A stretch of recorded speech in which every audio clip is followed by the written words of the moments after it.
आपकी बेटी 16 साल की होगी, आज ही आप माँ बाप उसे अपने पास बिठा के उसकी शादी की बात उसके साथ स्टार्ट करें।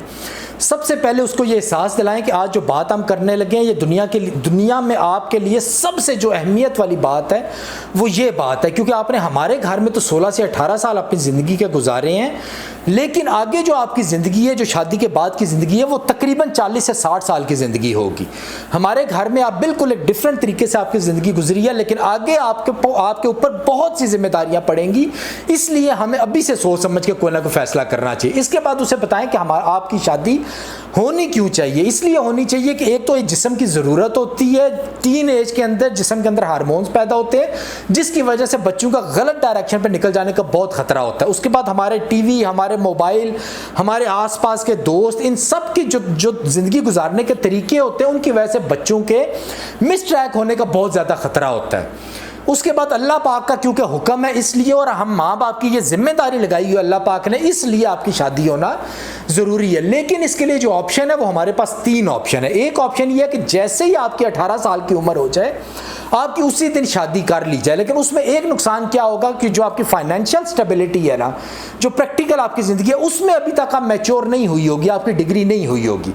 लेकिन ये एक ऑप्शन है कि 18 साल होते ही आपकी शादी कर दी जाए। दूसरा ऑप्शन हमारे पास ये है कि आपके 18 साल में शादी ना की जाए, बल्कि आपकी डिग्री या आपकी फाइनेंशियल स्टेबिलिटी जो है वो कंप्लीट कराई जाए, ताकि आपको ज़िंदगी में कभी किसी का मोहताज ना होना पड़े। उसके बाद, और उसको कंप्लीट करने में आपकी उम्र तकरीबन 25 साल के आसपास हो जाएगी, उसके बाद आपकी शादी की जाए। तीसरा ऑप्शन यह है कि 18 साल होते ही एक कोई ऐसी जगह पे आपकी शादी की जाए, उनके साथ सब तमाम मामला तय करके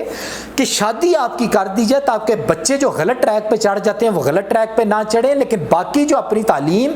और अपनी फाइनेंशियल की जो जितनी चीज़ें हैं वो आप लोग आगे मिल के उस ट्रैक पे चलो और आगे उसको कंप्लीट कर लो शादी करने के बाद। तो ये सिर्फ 3 ही ऑप्शन आपके पास है। लेकिन जो सबसे इंपॉर्टेंट चीज़ है वो हमने ज़हन में ये रखना है कि जो प्यार और इश्क, ये ऐसी सब चीज़ें होती हैं जो आप लोग अपने स्कूलों में, कॉलेजों में, अपने दोस्तों से, अपने माशरे से सीखते हो। या दूसरी चीज़ जो हम माँ बाप होते हैं, बाप ये सोचता है कि मेरे भाई के साथ, आपके बेटे के साथ आपकी शादी होनी चाहिए। आपकी अम्मी ये सोचती हो कि आप उसकी बहन के साथ, बहन के बेटे के साथ आपकी शादी होनी चाहिए। ऐसी चीज़ों को हम बिल्कुल साइड पे रखेंगे और बिल्कुल एक जो हकीकत पसंदी की बुनियाद के ऊपर जो चीज़ आपके लिए बेहतर होगी आपके मुस्तकबिल के लिए, उसको ज़हन पे रखते हुए हम आज से ये सोचना शुरू करेंगे, और 18 साल की उम्र तक हम इन 2 सालों में इस फैसले पे पहुंच जाएंगे कि हमने आगे कौन सा ट्रैक किस तरीके से आपके लिए चूज करना है। और आइंदा से हर 1-2 महीने के बाद अपनी बेटी के साथ बैठ के इस मौजू के ऊपर मजीद डिस्कस करते रहा करें 18 साल की उम्र तक।